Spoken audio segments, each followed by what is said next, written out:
I always come back to being a preschool teacher for 25 years. What's the first thing we want to have our little ones learn is that what comes next, right? Every day is going to be the same. You're going to come in, you're going to do this, then we do this, then we do this. Why do we do that? Because it makes them feel safe, it makes them feel comfort, and they feel achievement because they know that what is going to come next. And I think I know as an adult, I need my daily routine. And when I get up in the morning, I do XYZ. Like, think of if your electricity goes off, right? We're so thrown off because we usually have coffee. We usually do this, right? So our routines are so much a part of how our brain says everything's going to be okay. Everything's going to be okay today. Yes. Yeah, and that's a good point. Kids, right? You know, they it could really be a trigger to them if something's thrown off in their routine. So if you look at the way children respond, we're not so far removed. Yes. We're grown children, you know? Yes. And if they have a substitute teacher, it could really throw them off. They want to know what happened to their teacher, why they're not there. I have substitute taught for kindergartners, pre-K, and I actually find it to be the easiest to do because they know their routine. Yes. They'll tell you what comes next. So I'm like watching them. They come in, they know where their coat goes, they know what the first thing that their activities they're gonna do, and they want that. It's like I know Melanie talks about it when she has her kids for play, that they want to do the same things over and over again, and they don't want to skip what they know. They've the foundation that she's already laid out for them. Yes. And we again are not so far removed from that as adults.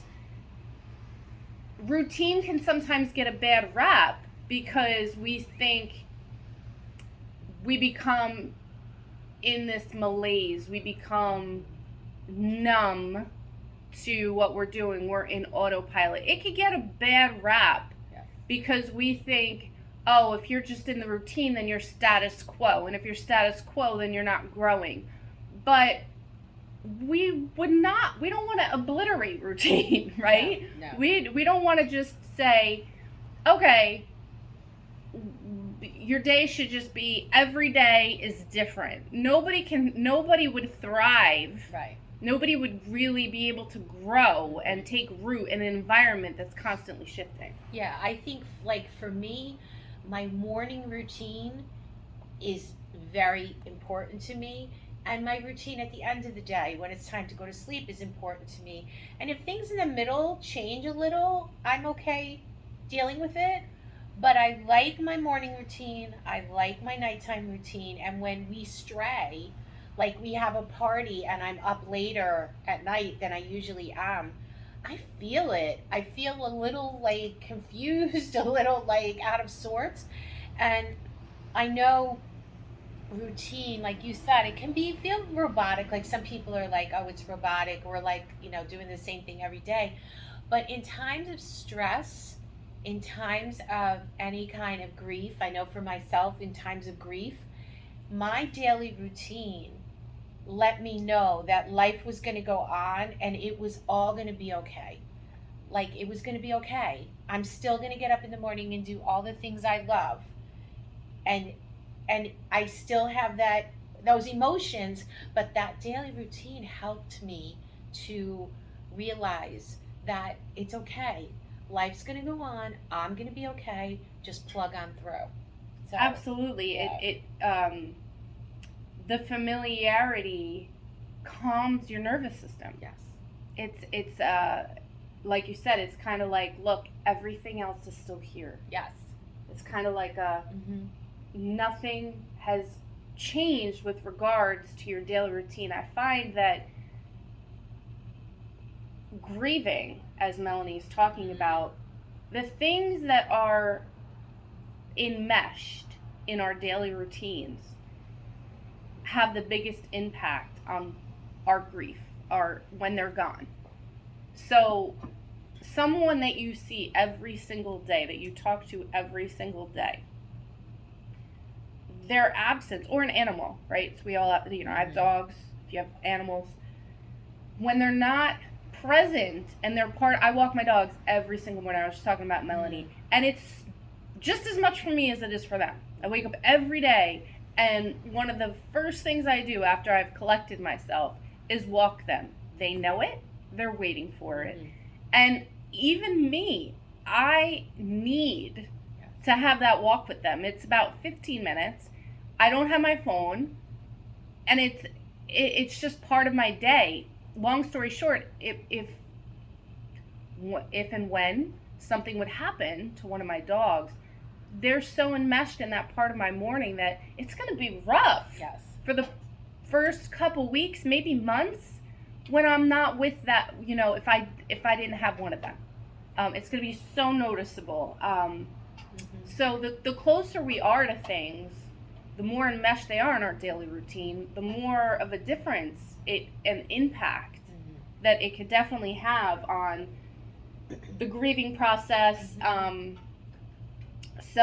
But like Melanie said, it's important for your mind to have that promise that life is going to go on, and that whatever it is, they're still with you, obviously, but that you grieve through routine. Yes. You grieve through routine. Yes. You process emotions through routine. That's what yoga does for a lot of people, and we are Yoga Chocolate and Chit Chat for a reason, because yoga really does kind of bring all these things together, and that a consistent yoga practice will reveal to you what it is that you're in the midst of. Yes. What you're processing. Yes, and I know for me, a year ago my dad passed, and the day after his funeral, I was teaching yoga the next morning, and I know a lot of people were like, how can you teach yoga? Because first of all, I needed to be around community of people. I needed normalcy after all of the month of not being normal, and it just made me feel better. So it's my normalcy, it's my routine, it's my comfort level. So yoga is so much of that. We hear a lot from clients, I just needed to come today. Like, there's so much going on in my life, I need to come to yoga. It just does that for everyone, and it becomes part of your daily routine, and when you miss it, it makes it worse. Oh my gosh, it makes it worse. It does. That's like your support, Yes. Your routine is your support. Recently, current events, Nick Cannon was very open about that. He lost his son, his young newest son, and condolences, by the way, if by ever any chance in the imagination he would watch this. And he was at the show maybe a day or two later. I don't think he didn't miss the week or anything, and he addressed that. It's so easy, we think to ourselves, you don't need to be here, it's okay, go home, it's okay. But people, to sit and think about it, to sit and just people want their routine, they want their life. Yes. That's the reassurance, that's the hope. So I could totally it was the same thing with the passing of my mom. It's like, when I look at my Facebook posts after my mom passed, it was like maybe a couple weeks, I didn't really write anything significant about her passing for probably like 4 weeks. And when I first looked back, I remember thinking, like, was I just pretending? I'm like, why was I so, I'm like exercising and showing everything, and not that you wouldn't know, but you wouldn't know by what I was doing. It wasn't apathy, that's what I needed to do. Yes, it was part of who you were. You were always that person. Yeah. That was your daily routine. And I think I'm sure we both got I got a few comments of, you're not going to take off longer from work, or you're not going to, and it was kind of like, that doesn't mean that the grief process is that we still don't grieve our parents. Of course we do. I needed for my own, I needed to jump back into it and feel some sort of normalcy again. Yeah. That helped me. Me If I too. did not have this place right here and my yoga community and Janet and all my other friends, I wouldn't have been able to get through it. It was my comfort zone knowing I can go to yoga tonight. It's all going to be okay. And I think that's part of why routines, right?